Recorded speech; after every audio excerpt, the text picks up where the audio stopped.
विद्यालय आरंभ हो गया है और बीच में ऐसा नियम था कि उसी पंचायत के बच्चे उसी विद्यालय में पढ़ेंगे, संबंधित पंचायत के ही विद्यालय में एडमिशन लेंगे, जिससे काफी परेशानी हो रही थी। परेशानी क्या हो रही थी, बगल में तेल्हारा गांव है और अम्बा में 10+2 विद्यालय है जो कि मात्र 1 से 1.5 किलोमीटर की दूरी पे है, लेकिन पंचायत तेल्हारा होने की वजह से उसका जो 10+2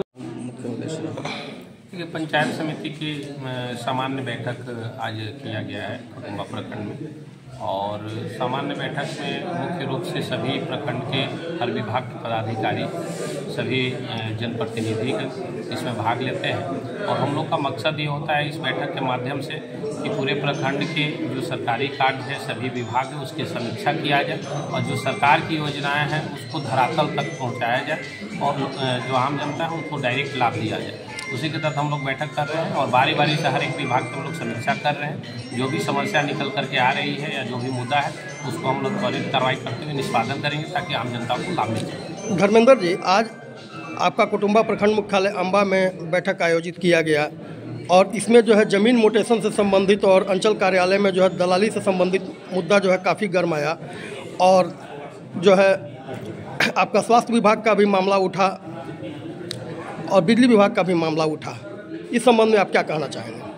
चूँकि हम लोग आज बैठक ही इसीलिए कर रहे हैं कि समीक्षा जब होगी तो जो भी त्रुटि होगा वो निकल करके आएगा और जब त्रुटि हमको निकल करके आएगा हमारे सामने तो उसको हम लोग उस समस्या को निष्पादन करेंगे और उसका निर्देश हमारे अंचल अधिकारी हैं उनको दे दिया गया है और वो निश्चित तौर पर इस पर कार्रवाई करेंगे। और हम लोग इस बैठक के बाद जल्द ही 1 सप्ताह के अंदर हम लोग स्पेशल अंचल से संबंधित एक समीक्षा बैठक करेंगे जिसमें कि अंचल के सभी कर्मी और पदाधिकारी होंगे सम्मिलित और ऐसी कोई समस्या है तो उसको हम लोग दूर करेंगे। आश्वासन तो हमेशा दिया जाता है लेकिन जो है आश्वासन पर अमल नहीं किया जाता है। नहीं, आज के प्रस्ताव में जो बातें आई है अगर नहीं उस पर निष्पादन होता है तो उसको आगे हम लोग कार्रवाई के लिए वरीय अधिकारी को लिखेंगे। अच्छा, आज के मीटिंग में हम देख रहे हैं कि स्थानीय विधायक और स्थानीय सांसद को भी आमंत्रित किया गया था लेकिन नज़र नहीं आ रहे हैं। इस संबंध में आप क्या कहेंगे? कहीं हो सकता है उन लोग व्यस्त शेड्यूल रहता है, नहीं आ पाए हों, लेकिन अगले बैठक में हम उम्मीद करेंगे तो जरूर आएंगे। हमारे यहाँ लगभग 70% का उसमें मतलब 40% फाइनल है और 35% तो आवेदक के पास रिवर्ट किया गया। आवेदक अगर वापस करेंगे तो फिर कार्रवाई होगी। क्या आने वाले दिन में आपकी तरफ से कोई कार्रवाई होगी? एकदम होगी। ये और गंभीर आरोप लगाया गया दलाली को लेकर, मोटेशन के नाम पर नोटिंग उगाही करने के, तो इस विषय में क्या कहना चाहिए? इस विषय में मैंने यही बोला है कि अगर कुछ ऐसा भी है तो मेरे संज्ञान में लाए तो उसमें जरूर कार्रवाई करेंगे। आश्वासन तो आप लोगों के द्वारा हमेशा दिया जाता है। आश्वासन तो जो है मतलब एक मामला को शांत करने के उद्देश्य से दे दिया जाता है लेकिन अमल नहीं होता है सर।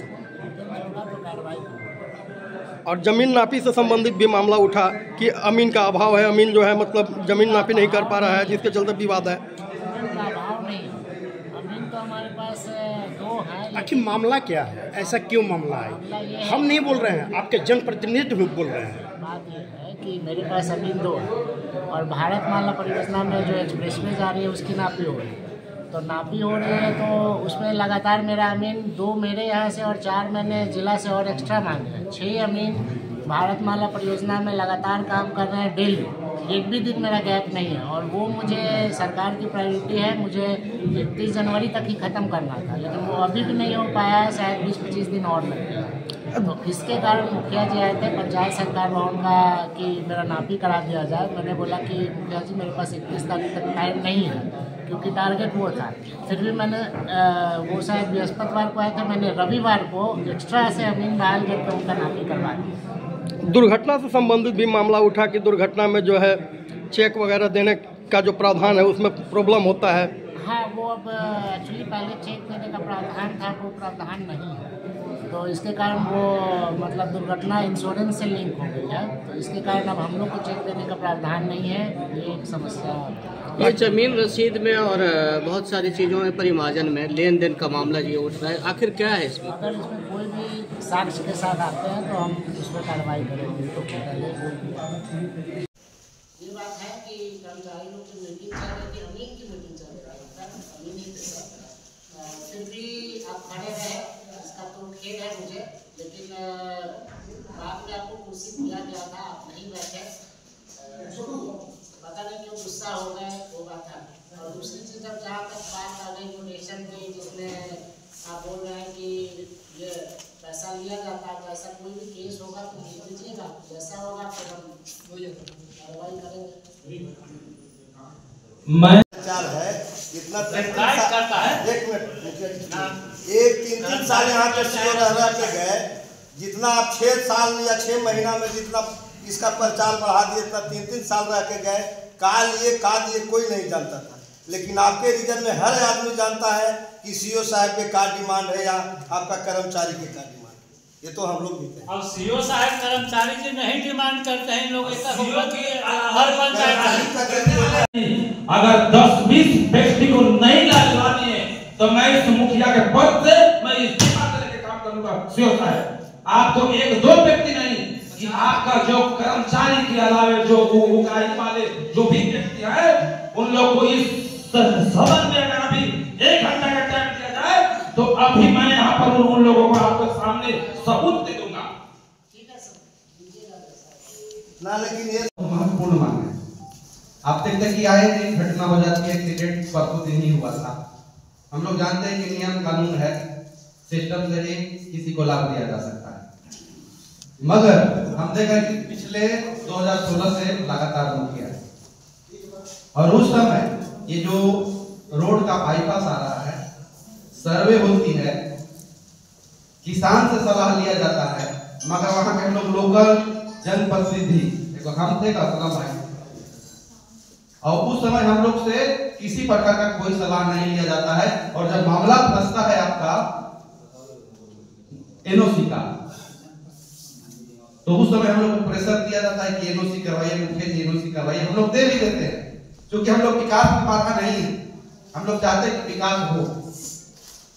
मगर जब आपका बाईपास बना तो महाराजगंज रोड में देख रहे हैं कि वहां पर बना है ये बाईपास, अच्छी बात है, दुर्घटना कभी भी हो सकती है, मगर वहां से सटे मटपा जो उस रोड से ज्यादा व्यस्त है।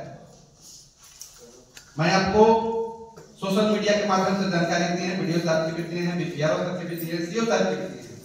एनएचआई आता है, आप लोग से बात करता है, हम लोग से तो मिलता है, ये बातें चल रहा है।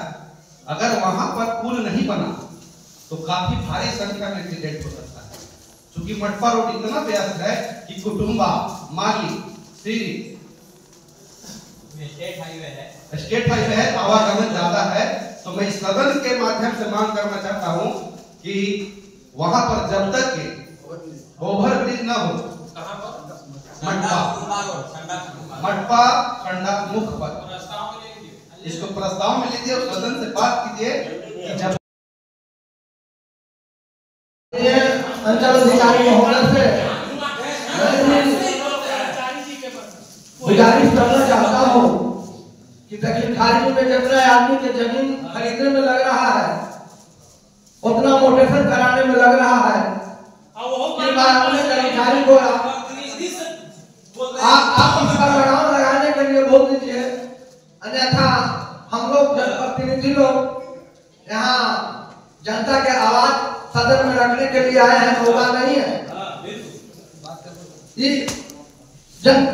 मोटेशन करने में तो बेतहाशा बढ़ोतरी किया है, हम लोग भी कहे हुए हैं।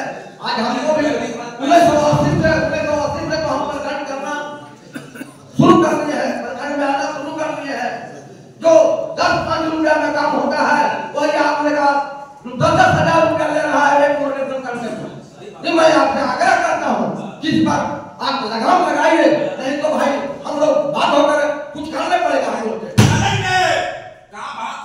हाँ, इस तरह का अगर मनमानी चलेगा तो हम लोग बर्दाश्त इसको नहीं करेंगे। मैं आपसे आग्रह और निवेदन करता हूँ कि इस पर लगाम लगाइए।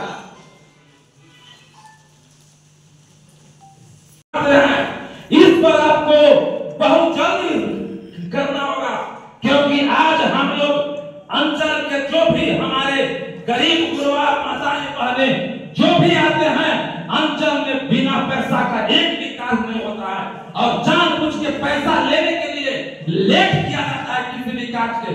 लेट किया जाता है कि आज कल परसों तो पैसा देंगे, और हर एक पंचायत में आपका कर्मचारी के अलावे पैसा उगाही करने वाले लोग 2-2 लोग हैं। इसका मैं जीता चाहता इस सदन के माध्यम से आपका मैं प्रूफ करूंगा। और ऐसे ऐसे भ्रष्टाचारी सीओ हमारे ब्लॉक में आज तक नहीं आए थे कि जनप्रतिनिधि के सामने एक अमीर और कर्मचारी पैर दबा करके बैठेगा और आप बोलिएगा कि नहीं हमको मीटिंग चल रहा है। मैं इस तरह का प्रस्ताव पूरे सदन से मैं मांग करना चाहूंगा, इसलिए इस पर बहुत गंभीरता से लेने की जरूरत है। यहाँ पत्रकार बंधु भी हैं, उन लोग से मैं आग्रह करना चाहूंगा कि कल के पेपर में अंचल के बारे में पूरा छपना होना चाहिए। मैं इतना ही बोलकर मैं अपनी वाणी को विराम देता हूं, और इस पर माननीय प्रमुख साहब तो नहीं अभी है, इस पर बहुत मतलब एक्शन लेने की जरूरत है। धन्यवाद।